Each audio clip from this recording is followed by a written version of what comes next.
Hola a todos, este es su espacio, El Buen Lector. Este es el resumen final del fascinante libro El Triángulo de las Bermudas, escrito por Charles Berlitz. Estas desapariciones y apariciones de barcos y personas de manera inexplicable no están tomadas de algún relato de ciencia ficción, sino que son hechos altamente comprobados. Hey, acomódate y disfrutemos juntos este audio resumen. Sin más, a lo que vinimos. Capítulo 6. Trastornos del tiempo y el espacio. Otros mundos. Los investigadores del Triángulo de las Bermudas han advertido hace tiempo la existencia de otra zona misteriosa en los océanos del mundo. Está situada al sudeste de Japón. Su historia y su reputación la señalan como un lugar de grave peligro para barcos y aviones. Esta región, llamada Mar del Diablo, goza de una fama aún más siniestra. Por lo menos oficialmente que el Triángulo de las Bermudas. El Mar del Diablo ha despertado temor desde antiguos entre los pescadores que creen que está habitado por seres satánicos, demonios y monstruos que se apoderan de los barcos. Pero en una época en que Japón gozaba de paz entre 1950 y 1954, se perdieron 9 modernas embarcaciones cuya tripulación total alcanzaba a varios centenares de personas y con iguales características de los acontecimientos del Triángulo de las Bermudas. Las dos zonas representan coincidencias impresionantes. Las inexplicables desapariciones ocurridas en el Mar del Diablo llevó al gobierno japonés a realizar una investigación que tuvo lugar en 1955. Esta expedición incluía a un grupo de científicos que iban recogiendo datos mientras su barco cruzaba el Mar del Diablo. De pronto, el barco de los investigadores desapareció junto con su tripulación. La existencia de una o más zonas de desapariciones similares a estas en los océanos del mundo ha movido a hacer muchas especulaciones. El autor del libro Grandes Misterios del Aire anota que los nuevos descubrimientos en el campo de la física demuestran la existencia de partículas de materias antigravitacionales. Dice que existe la posibilidad de que esta sustancia haya llegado desde el espacio para depositarse bajo la corteza terrestre de los continentes y con mayor frecuencia en los océanos. En un artículo titulado Los 12 cementerios diabólicos alrededor del mundo, escrito para la revista Saga, Ivan Sanderson hace un estudio más detallado del Triángulo de las Bermudas y otras regiones sospechosas. Al señalar los lugares del mundo en que se han producido desapariciones de aviones y barcos. Al desarrollar aún más su teoría, Sanderson configuró una serie de 12 anomalías en torno del globo que se producen a intervalos de 72 grados. La mayor parte de estas regiones se halla al este de las masas terrestres continentales.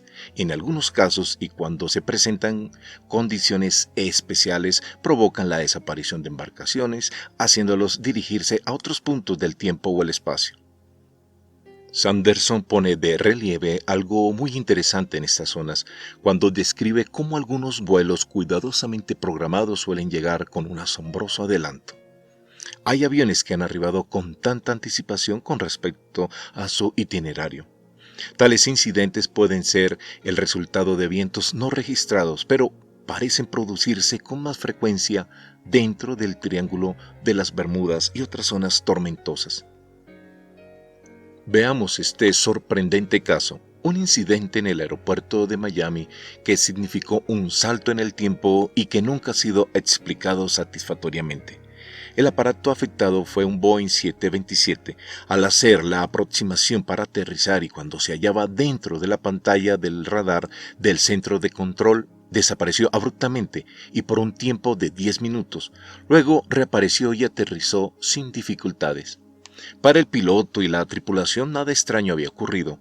A manera de explicación, uno de los funcionarios de control aéreo dijo a uno de los pilotos: «Muchacho, durante 10 minutos has dejado de existir».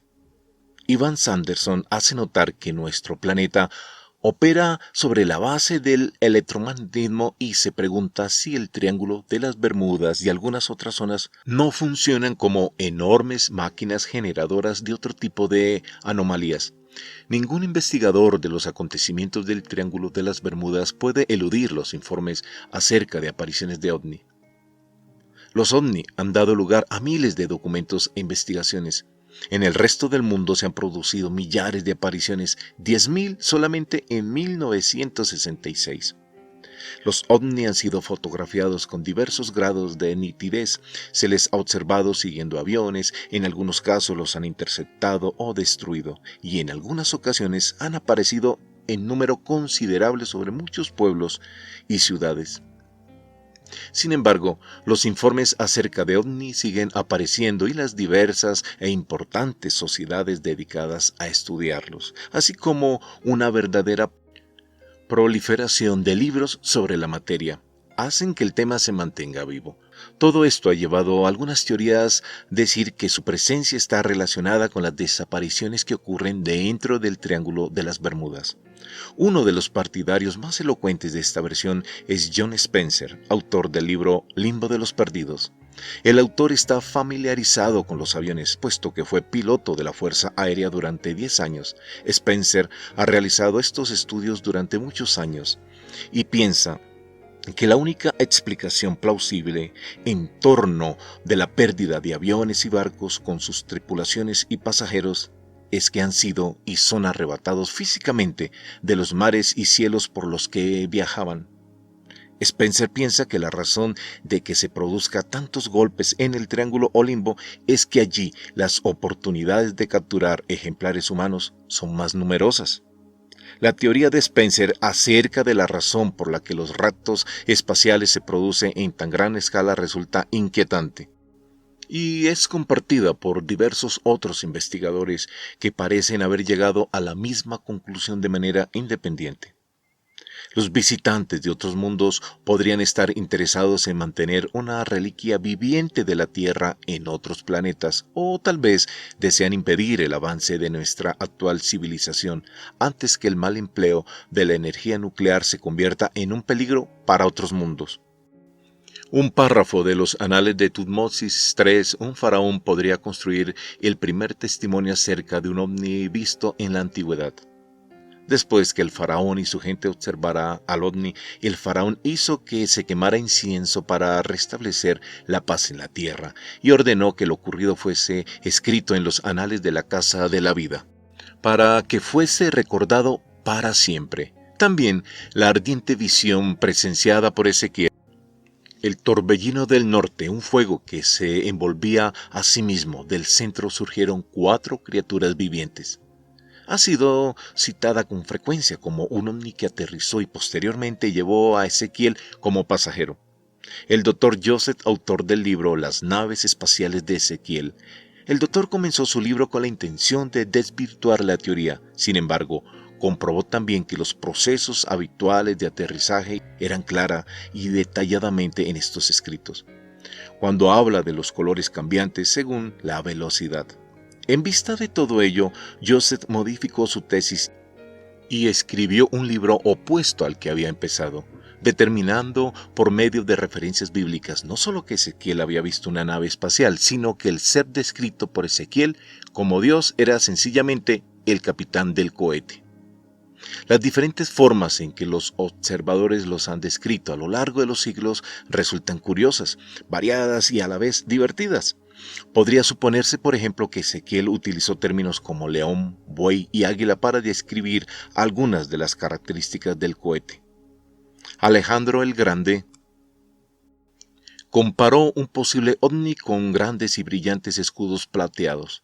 Aristóteles, aficionado al lanzamiento del disco de los atletas griegos, clasificó los objetos que vio en el cielo de discos celestiales. Los hawaianos describen los objetos que han estado observando durante unos 1000 años como akutele o espíritus voladores.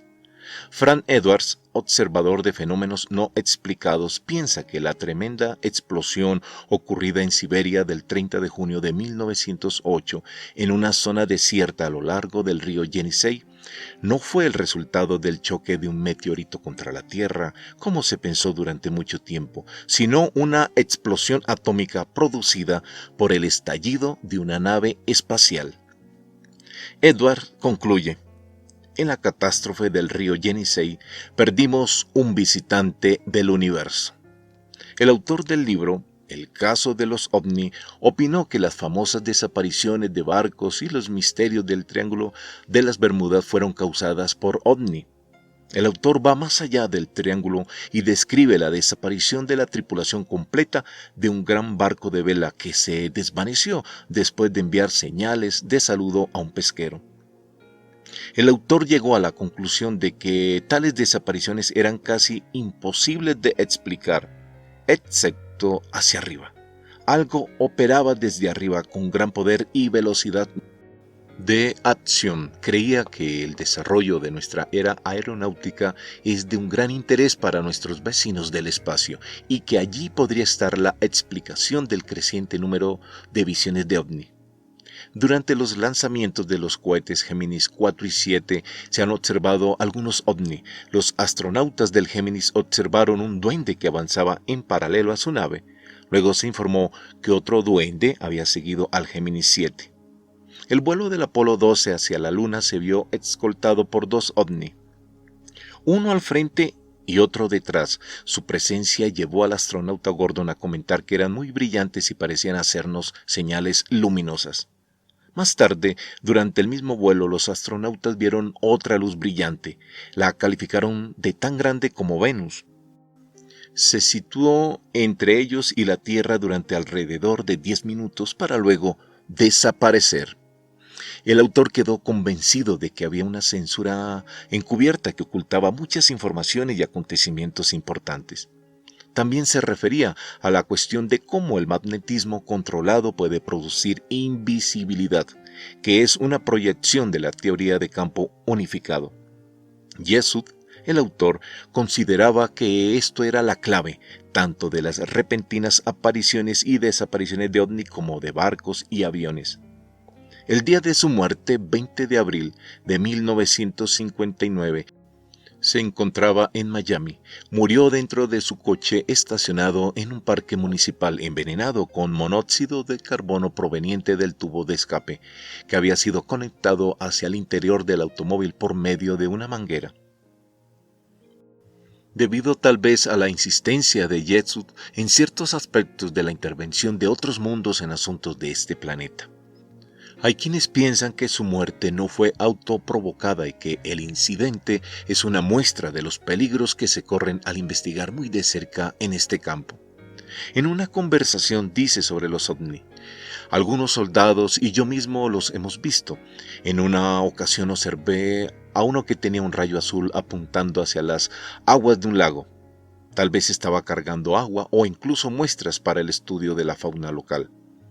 Tenía una teoría según la cual el poder de los campos magnéticos podía transportar materia desde una dimensión a otra.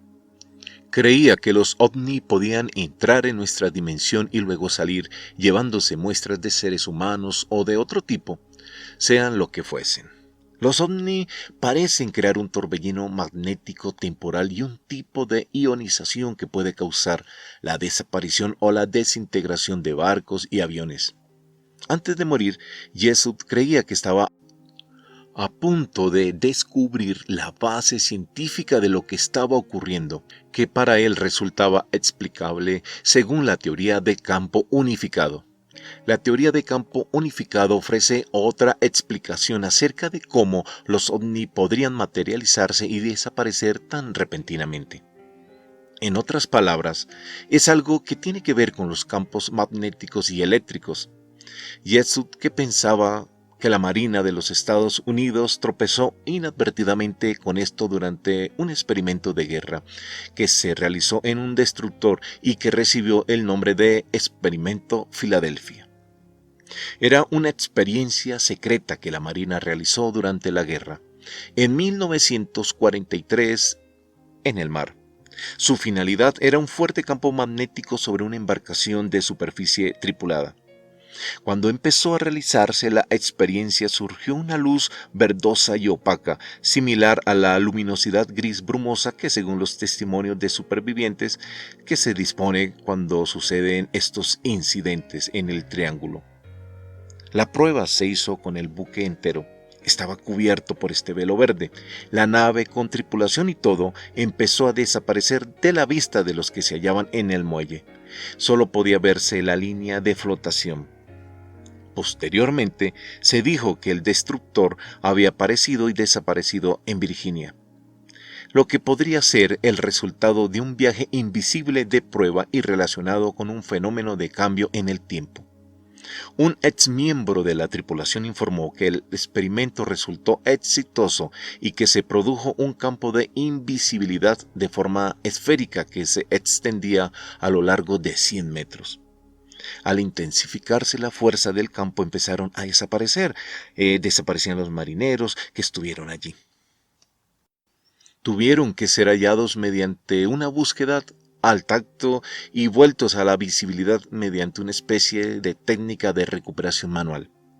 En aquellos casos, cuando un compañero no podía ser visto ni oído, la tripulación solía decir, se quedó pegado en melaza.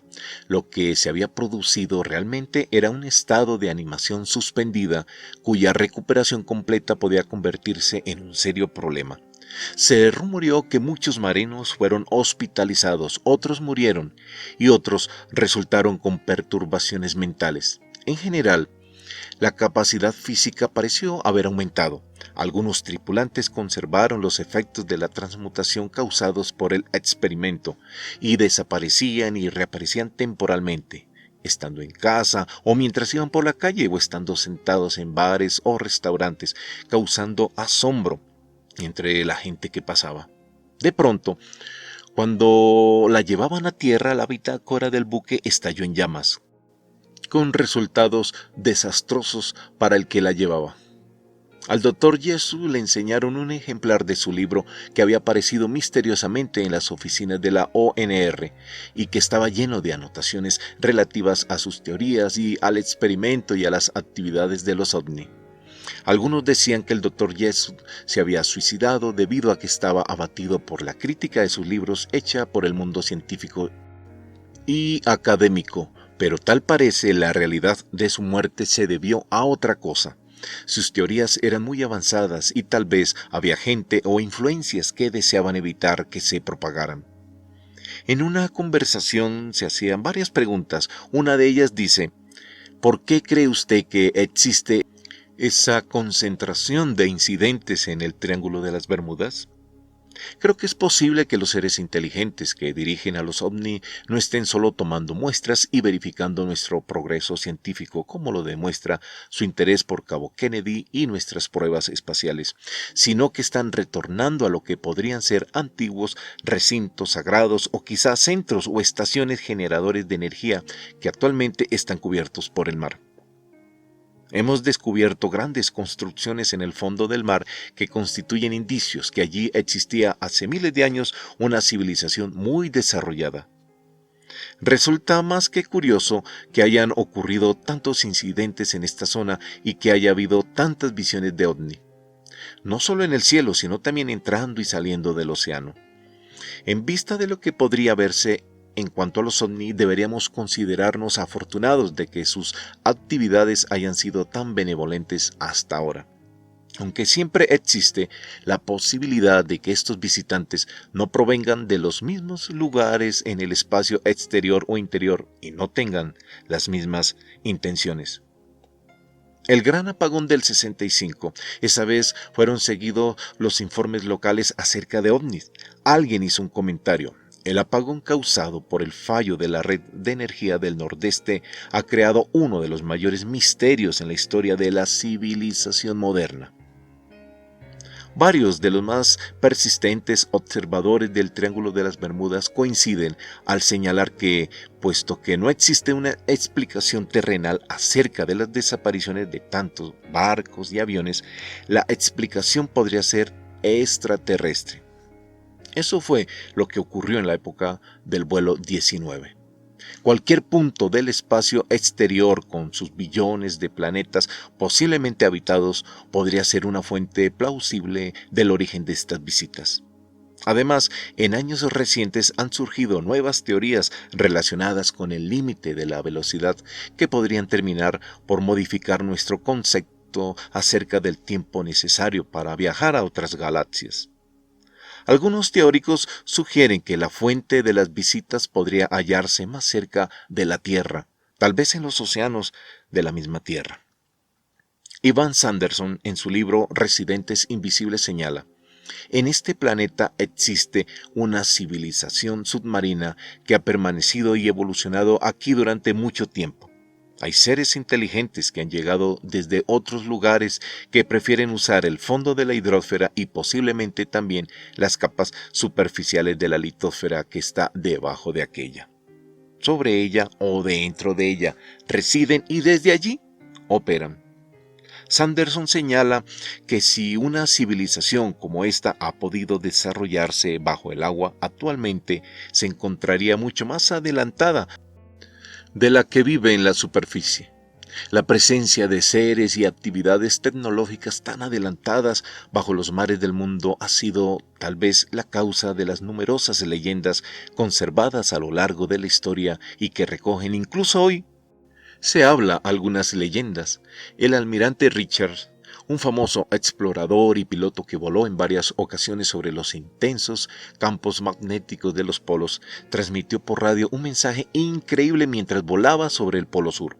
En 1929 dijo que estaba penetrando a través de una niebla luminosa en una zona cubierta de vegetación y con lagos sin hielo. Agregó que veía grandes bestias como bisontes y otros animales y seres que parecían hombres primitivos.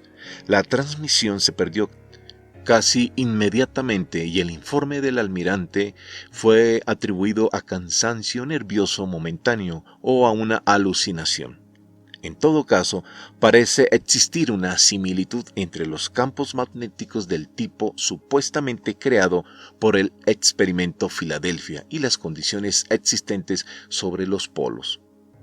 Bueno, un epigrama dice: el universo no es solo más extraño que lo que imaginamos, sino más extraño que lo que podemos imaginar. Estas teorías no son ni más ni menos fantásticas que aquella otra que predica la existencia dentro del triángulo de grandes complejos de energía, antiguas máquinas o fuentes energéticas de una civilización anterior que yacen en el fondo del océano, dentro del área del triángulo y que incluso ahora pueden ser ocasionalmente accionadas por aviones que, al sobrevolarlas, crean torbellinos magnéticos y provocan perturbaciones magnéticas y electrónicas. Capítulo 7. Una sugerencia del pasado del océano. Se acepta generalmente que grandes porciones de la superficie de la Tierra estuvieron en alguna época bajo el agua y que otras que ahora están sumergidas fueron parte de la superficie terrestre. Por otra parte, existen amplias pruebas de que el desierto del Sahara fue alguna vez un mar interior. Casi todas las razas y tribus del mundo han conservado vivas narraciones acerca de las anteriores destrucciones universales causadas por incendios, inundaciones, terremotos, explosiones, mutaciones de toda la tierra. Pero Noé fue solo un superviviente, el que resultaba familiar a los herederos de la tradición religiosa judeocristiana. Hubo otros muchos que escaparon a las mismas o similares catástrofes. Hubo otras personas que también lograron salvarse, como en México, Irán, en Colombia, por cierto, Bochica de la leyenda chicha, quien finalmente se libró de las aguas abriendo un agujero en la tierra, igual que el griego Deucalión. Tamandere, el Noé guaraní de la Sudamérica Oriental, que flotó en un árbol enorme sobre la cumbre de una montaña donde consiguió supervivir. Los animales salvados representaban la fauna local. Ante una leyenda mundial tan precisa, en que incluso el periodo de tiempo en que ocurrió la inundación varía solo ligeramente entre 40 y 60 días, Se han encontrado vestigios de esta catástrofe o catástrofes, no solo en la memoria del hombre, sino en las vastas erupciones, hundimientos y uniones de los fondos de la tierra y el mar. Los Andes mismos, que son geológicamente muy recientes, parecen haber sido empujados hacia arriba, transportando con ellos tal vez ciudades enteras como Tiahuanaco. El derretimiento de los glaciares podrían haber causado la misma catástrofe. Al mismo tiempo, en todo el mundo se produjeron cambios climáticos con asombrosa rapidez. En Siberia todavía suelen hallarse restos congelados de mamut, helados con tal rapidez que su carne era aún comestible y fue ingerida primero por perros y luego por científicos soviéticos. Estos mamuts, rinocerontes y otros animales que en general no suelen relacionarse con Siberia, se vieron aparentemente atrapados por grandes inundaciones de lodo en congelación. Se han encontrado también otros puntos de supervivencia en Europa del Norte, Asia Central y China, donde especies totalmente distintas y hostiles huyeron buscando abrigo y murieron en grandes manadas. Ninguno de estos animales eran habitantes naturales de los sitios en que fueron encontrados. Una expedición rusa realizada al norte de las Azores rescató recientemente desde una profundidad de 2000 metros algunas rocas que presentaban evidencias de haberse formado bajo presión atmosférica hace unos 17.000 años. Hay estudios que muestran que las grandes zonas que se encuentran alrededor de las actuales Islas Azores estuvieron alguna vez sobre las aguas. Por su parte, existe una descripción de la Atlántida que hace Platón en su diálogo Timeo, donde se refiere a un gran continente que habría existido en el océano hace 9000 años. Hay otros indicios de que grandes zonas del Atlántico Occidental estuvieron alguna vez sobre el nivel de las aguas. En el fondo del mar del norte se han hallado huesos humanos y de mastodonte junto a herramientas prehistóricas. Ello indica un cierto grado de adelanto y la posibilidad de que haya existido algún desarrollo cultural. El autor señala que se han hallado edificios submarinos, paredes y caminos de piedra que llevan hacia las costas de Yucatán y Honduras. Dichos caminos podrían conducir a ciudades sumergidas que se encontrarían aún más allá, mar afuera. Hay incluso un ejemplo de muralla marina de 10 metros de alto y 185 kilómetros de largo que se interna en el océano frente a Venezuela y cerca de la desembocadura del Orinoco. En un comienzo se creyó que era un fenómeno natural, pero sus líneas rectas y su estructura tienden a desmentir esta primera apreciación. Hay fuertes indicios de que en el mar Caribe existía una masa de tierra continental, de la que algunas islas y cordilleras de las Antillas podrían ser cumbres supervivientes. Sin embargo, el área del Triángulo de las Bermudas, en que más incidentes se han producido y que han tenido lugar los descubrimientos más sorprendentes de restos submarinos, es la meseta de las Bahamas. También se habla mucho del camino de las Bimini. Hay lugares sagrados como los trazados del desierto de Nazca, en el Perú, de líneas e imágenes de animales de 1800 metros de largo que solo pueden apreciarse desde el aire por sus gigantescas proporciones. No tienen prácticamente ningún punto de referencia con nuestra tecnología moderna, ya que la finalidad de estos artefactos majestuosos nos resulta incomprensible. Los vuelos de exploración realizados desde 1968 han puesto en evidencia otras formaciones extraordinarias existentes en los bancos de las Bahamas y en el fondo del mar, cerca de Cuba, Haití y Santo Domingo, que en apariencia habrían sido hechas por el hombre. Algunas parecen ser pirámides o enormes cimientos de edificios. No existe información acerca de que los primitivos habitantes de la zona o los conquistadores españoles que llegaron luego hayan construido semejantes estructuras allí, y mucho menos bajo el agua, como la famosa visión de escalones labrados en la plataforma continental frente a la costa norte de Puerto Rico. En México, en sus aguas, frente a la costa de Yucatán, Existen numerosas vías terrestres que han sido a menudo observadas desde el aire. Con todas estas desusadas muestras que ahora están siendo investigadas, uno podría preguntarse por qué nadie las había advertido antes. Desde hace algunos años se han producido cierto levantamiento del fondo del Banco de la Gran Bahama, descubriendo huellas de nuevas formaciones, allí donde fotografías anteriores de la misma zona no permitían distinguir nada. Cada vez que se encuentran restos de alguna civilización sumergida en el Atlántico o en otras zonas, se publican una serie de libros y artículos de revistas que suelen identificarlos con el continente perdido de la Atlántida. La Atlántida, cuya imagen ha intrigado a la humanidad desde épocas remotas, fue descrita con muchos detalles por Platón, quien parece haberlo situado en lo que hoy es conocido como Estrecho de Gibraltar, en algún lugar del Atlántico. La referencia de Platón a un continente situado al otro extremo del verdadero océano ha sido a menudo citada como prueba de que los antiguos archivos hacían referencia a la América del Norte. También se dice que Colón llevaba un mapa donde se muestra la Atlántida.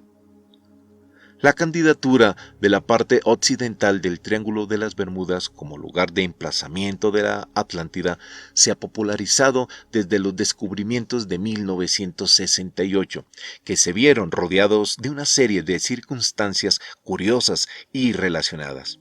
Veamos ahora.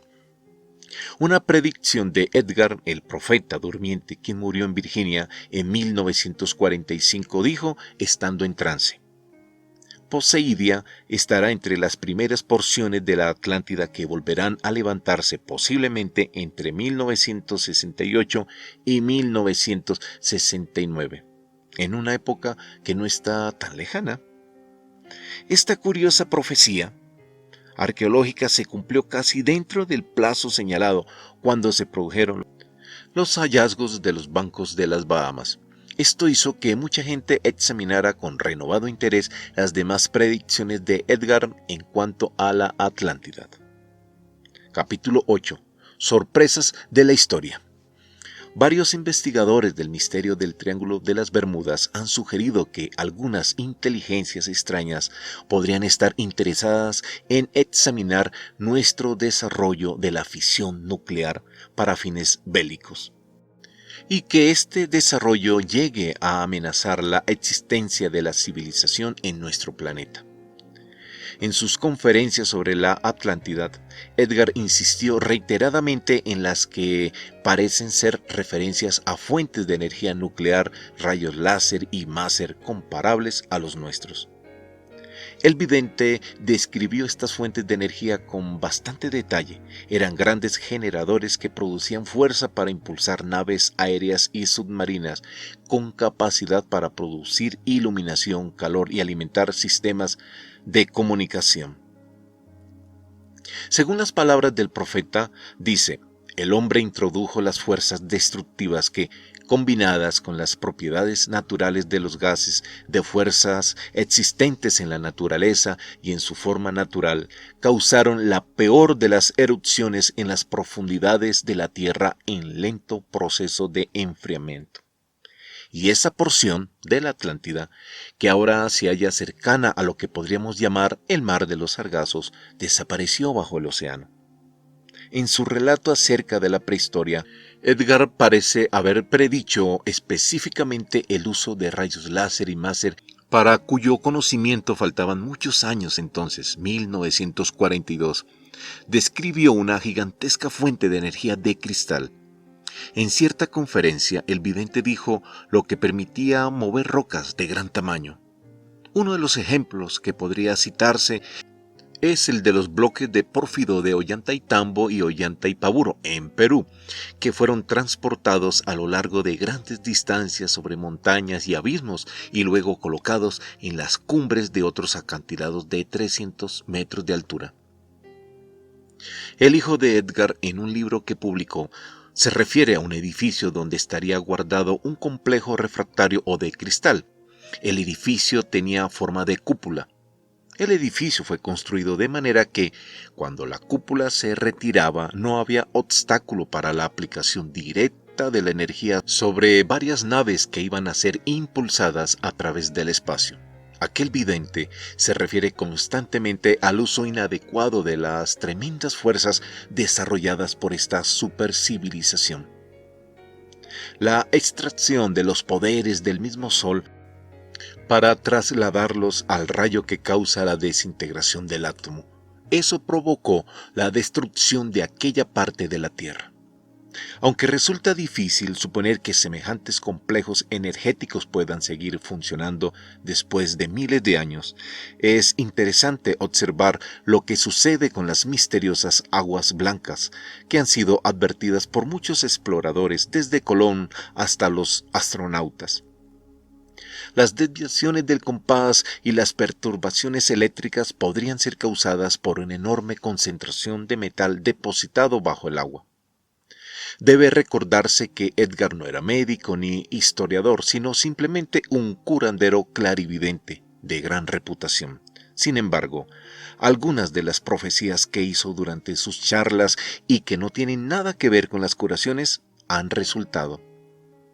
Perturbadoramente han sido exactas. En todo caso, ya sea que Edgar se comunicara realmente con las almas o con las memorias reencarnadas, el efecto era similar y el interés por la Atlántida que despertaron sus conferencias dio al tema un renovado atractivo.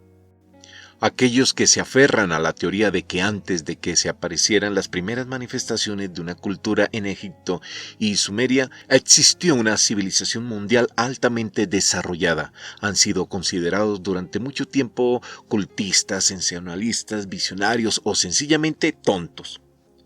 En todas las antiguas culturas existe una abundancia de leyendas y documentos relativos a la repentina aniquilación de una gran cultura anterior al diluvio, que habría progresado tanto que llegó a desafiar al cielo, a los dioses.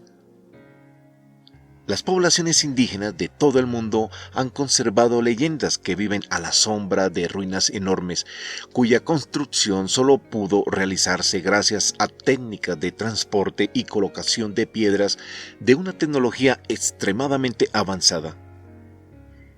Los guanches descubiertos y rápidamente exterminados por las expediciones españolas del siglo XV conservan el recuerdo de una gran patria y de una cultura superior que se habría hundido en el océano. Se han hecho unos hallazgos que incluyen signos asombrosos de conocimiento muy avanzado, de inventos de gran sofisticación pertenecientes a una era muy anterior a aquella. Según estudios, muchos pueblos antiguos ya conocían objetos voladores, máquinas más pesadas que el aire. Hay referencias concretas que demuestran un conocimiento de la aerodinámica. Por ejemplo, en la antigua colección de oro de Colombia existe un modelo dorado de lo que durante mucho tiempo se consideró un ave y que fue encontrado en una tumba, se estimó en 1800 años. Ivan Sanderson lo revisó nuevamente y comprobó con muchos expertos que ese objeto se asemejaba a una nave capaz de volar por el aire y bajo el mar. Pero este avión, si de avión se trata, no es un monstruo arqueológico único. En distintas tumbas precolombinas se han encontrado otros ejemplares. Casi todos se perdieron cuando los invasores españoles fundieron los artefactos de oro que pudieron hallar para convertirlos en lingotes de fácil distribución entre los conquistadores. En Palenque, México, existe un buen ejemplo de esto. Se trata de una figura maya semi-reclinada y labrada en piedra sobre la tapa de un sarcófago que se encontró dentro de una pirámide. Hoy en día se habla que es la imagen de una nave, se ven los controles. En agosto de 1973, mientras algunos astronautas se hallaban en su órbita espacial, recibieron una misión muy curiosa. Debían fotografiar en lo posible las líneas de Nazca, que son una serie de misteriosas líneas artificiales en el Valle de Nazca, en Perú, para comprobar si eran visibles desde el espacio. Estas enormes señales terrestres están constituidas por una serie de líneas rectas y figuras geométricas, grandes dibujos de animales visibles solamente desde el aire y lo que claramente parece un conjunto de pistas de aterrizaje para aviones. Las líneas y los gigantescos dibujos ocupan una gran parte del Valle de Nazca, que tiene por lo menos 96 kilómetros de largo y 16 de ancho. En diversos lugares de América existen otras líneas geométricas y algunas figuras enormes que pueden verse también desde el aire. Existen otras líneas geométricas y algunas figuras enormes que pueden verse también desde el aire, como por ejemplo las grandes formas humanoides del desierto de Tarapacá en Chile, el laberinto navajo en California, las montañas elefante y serpiente en Wisconsin y otras en diversos lugares del mundo. En el Museo de Antigüedades de Egipto puede verse un objeto de madera que fue identificado y estudiado en 1969 y que, lejos de ser un pájaro, posee las mismas características de los modelos de aviones monoplanos actuales. Después de miles de años, el avión es todavía capaz de volar y cuando se le lanza desde la mano, como si fuera un modelo de planeador, se comporta admirablemente, demostrando que sus antiguos constructores tenían conocimientos de aerodinámica. Sin embargo, puesto que la mayoría de los modelos encontrados en las tumbas egipcias están relacionados con originales más grandes, es posible que bajo las arenas del desierto exista un avión o planeador original esperando al excavador. Los documentos escritos más completos acerca de aviones son probablemente los del Mahabharata, el relato épico hindú. Muchos de los versos del Mahabharata están dedicados a máquinas voladoras llamadas vimanas y encierran una información detallada acerca de los principios de su construcción. Eso llenó de asombro a los traductores, incluso se hace una descripción del tipo de combustible a utilizar. En otro antiguo clásico de la India, el Ramayana, existen curiosas descripciones sobre viajes de aviones realizados hace miles de años. Algunos de estos relatos del pasado remoto suenan extrañamente contemporáneos, pero los modelos de aeronaves y los relatos acerca de cohetes y vuelos espaciales son solo una indicación de un alto desarrollo científico. La computadora estelar de Antiquitera era un pequeño objeto, permitía localizar las estrellas. Esto demuestra un conocimiento astronómico y de navegación insospechado en épocas remotas.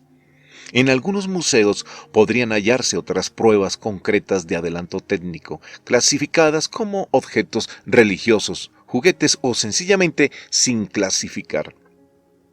En Egipto existe una antigua pared tallada que durante mucho tiempo ha sido considerada un enigma arqueológico. En ella se representa una escena en que dos sirvientes aparecen transportando gigantescos bombillos luminosos con filamentos interiores en forma de serpientes muy finas y conectados a una caja o interruptor con cables trenzados y que se asemejan poderosamente a potentes lámparas eléctricas apoyadas en aisladores de alta tensión. Resulta sorprendente comprobar que algunas antiguas culturas considerablemente más antiguas que Grecia y Roma poseían conocimientos superiores. Por otro lado, al estudiar algunos mapas medievales se han hecho extraordinarios descubrimientos. El profesor Charles pasó muchos años examinándolos y verificó que contenían mucha información acerca de la Tierra que era desconocida en la época en que fueron diseñados. Veamos este caso.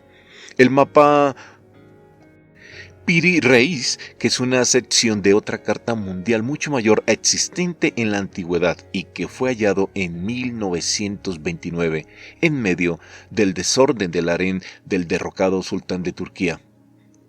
Muestra con toda claridad la costa de la Antártida, tal como habría sido sin los hielos que la cubren y describe la topografía del interior desprovista de hielos también. Otro mapa, el planisferio del rey Jaime, muestra que el desierto del Sahara era en tiempos remotos una tierra fértil con grandes lagos, ríos y ciudades. Los rasgos salientes de estos mapas recopiados de la antigüedad tienen muy exactas sus coordenadas. En los documentos de razas muy antiguas se encuentran datos astronómicos de gran corrección, pese a que, hasta donde nosotros sabemos, no disponían de telescopios gigantes ni de ningún tipo para obtenerlos. Los mayas fueron los únicos entre todos los pueblos de la antigüedad que calcularon el año solar con la cifra más aproximada que pueda hallarse en cualquier calendario, incluido el nuestro. La Gran Pirámide de Egipto durante miles de años se creyó que era una tumba, aunque un grupo que descendía directamente de los antiguos egipcios indicaba que se trataba de una recopilación de los conocimientos de la reina de los dioses, que era un libro que en el futuro sería descifrado por aquellos suficientemente adelantados como para leerlo. El perímetro de las pirámides es equivalente al número de días del año. El perímetro dividido por el doble de la altura da el valor de pi, 3,1416. En una época anterior, en miles de años al amanecer de nuestra actual y familiar civilización, se muestran personas de apariencia inesperadamente moderna. Si hubiese existido una civilización anterior a la que conocemos, parecería razonable esperar que existiese alguna señal que lo demostrase y que nos proporcionara una prueba concluyente. En Irán se han encontrado herramientas de piedra a los que se han atribuido una antigüedad de 100.000 años. Se estima que una huella de tacón o sandalia encontrado en una roca arenisca bajo el desierto de Gobi tendría varios miles de años de edad. En la época de la conquista del Perú, un grupo de indios dirigidos por españoles descubrió un clavo dentro de una roca. El hecho produjo conmoción no solo por la aparente antigüedad del clavo, sino porque el acero era desconocido en América antes de la llegada de los españoles.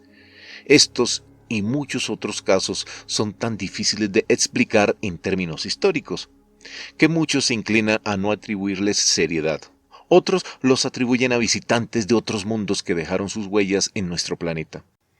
También pueden hallarse en el Perú llamas dibujadas sobre cerámicas muy antiguas que se encontraron en las ruinas de una ciudad costera cerca de Pisco y que son representadas con 5 dedos como era hace muchos miles de años, en lugar de los cascos hendidos que desarrollaron posteriormente.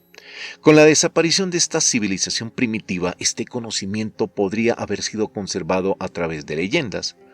Andrew Thomas, en su libro No somos los primeros, cuenta de un cráneo antiguo buey salvaje. El cráneo, cuya edad se calculaba en varios miles de años, muestra en su forma frontal un pequeño agujero que fue evidentemente provocado por un proyectil redondo. Estos disparos prehistóricos, si es que son tales, resultan inquietantes. En varios de los antiguos libros de la India pueden hallarse referencias inesperadas a esos recientes adelantos de nuestra civilización tecnológica. Dichas alusiones describen como si hubiesen sido escritas hoy y no hace miles de años. El libro Majábharata tiene unos párrafos que describen un enfrentamiento entre ejércitos y se lanza una especie de bomba. El relato pudo haberse hecho en términos comprensibles, acordes con la época, como ocurre con la Ilíada, sin recurrir a un lenguaje de ciencia ficción y sin aludir a esas armas extrañamente proféticas. Sin embargo, conviene señalar que los esqueletos descubiertos en las muy antiguas ciudades de Pakistán resultaron extremadamente radioactivas. En El viaje a la luna de Julio Verne existe algo inexplicable. Verne escogió la Florida como base para su imaginario disparo lunar, adelantándose en más de un siglo al verdadero. El autor de los viajes de Gulliver en 1726 describió los satélites de Marte y dio sus dimensiones aproximadas que resultaron correctas. Durante una excavación realizada en Irak en 1947 fueron saliendo a la luz sucesivas capas culturales. Capítulo 9. Los observadores, protectores, invasores o simples curiosos. Si los ovni u otros sistemas están secuestrando aviones, barcos y personas, especialmente en el Triángulo de las Bermudas y en otras regiones del mundo, un elemento fundamental de cualquier investigación sobre el asunto sería el examen de la posible razón o razones. Se habrían dedicado durante siglos a observar nuestros progresos y finalmente habrán de intervenir para evitar que destruyamos nuestro planeta. Muchas de las desapariciones de barcos hacen suponer la existencia de expediciones de secuestro cuya misión sería obtener seres humanos para confinarlos en zoológicos espaciales. El Dr. Manson sugiere que podrían existir diversos grupos de visitantes espaciales, podrían estar relacionados con nosotros. Serían nuestros primos de muchos miles de años de antigüedad y lo bastante civilizados. Es evidente que la Tierra y sus pobladores están en creciente peligro de ruina y destrucción. Las razas indígenas de América Central han contado hasta ahora 3 veces el fin del mundo y aseguran que habrá de producirse el cuarto en una fecha no muy lejana. En esta ocasión, por el fuego. La extinción de gran cantidad de especies de la fauna terrestre podría llegar a ser otra causa de futuros desastres, sobre los cuales no podemos todavía formarnos una opinión. Tal vez, como se ha sugerido, los ovnis son simplemente exploradores de nuestro planeta. Si es así, lo han estado observando durante un tiempo excesivamente largo. Existe también un posible indicio en el caso de Elías, que ascendió a los cielos en una deslumbrante carroza, para no regresar jamás, y el caso misterioso del Triángulo de las Bermudas. Dejan planteada la posibilidad de que los observadores estén interesados en el avance de la civilización tecnológica sobre la Tierra. No obstante, las teorías de Ivan Sanderson sugieren que la amenaza cada vez mayor al medio ambiente oceánico podría haber causado preocupación en algunos modos de vida altamente desarrolladas que existirían dentro de los mares. Pensemos que la Tierra es básicamente un enorme dínamo. Conectarla por medio de redes electromagnéticas instaladas dentro de los mares y, llegado el caso, activar los impulsos adecuados para cambiar su rotación. Es natural que especulemos acerca de las razones de las visitas de seres extraterrestres. John Harder, investigador de OVNI, expuso la teoría desusada que la Tierra podría ser una especie de zoo cósmico. Al considerar los centenares de desapariciones del Triángulo de las Bermudas, se advierte que el único rasgo que tienen en común es el hecho de que los aviones y barcos han desaparecido por completo.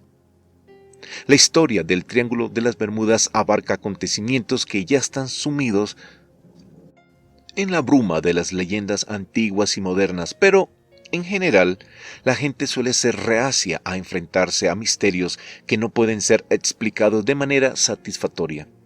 Vivimos en un mundo en que las líneas de la ciencia y la paraciencia comienzan a converger. Las dos potencias espaciales están realizando experimentos con telepatía desde y hacia el espacio exterior. La transmutación de la materia, sueño de los alquimistas, ya no es algo imposible, y los únicos impedimentos para transformar cantidades de plomo en oro consisten en que resultaría demasiado costoso. Por último, el Triángulo de las Bermudas es una zona situada dentro de nuestro planeta y que quizá está relacionado con fuerzas que aún desconocemos. Como especie, nos estamos acercando a la madurez. No podemos abandonar la búsqueda de nuevos conocimientos o explicaciones, estén en este mundo o más allá de él. Hey, amigos, este es el resumen final de El Triángulo de las Bermudas de Charles Berlitz. Ten siempre presente que cuando tú lees o escuchas el audio de un libro, por sus palabras y sus líneas, ya no serás la misma persona. Nos encontraremos en otro audio resumen. Hey, de corazón, bendiciones.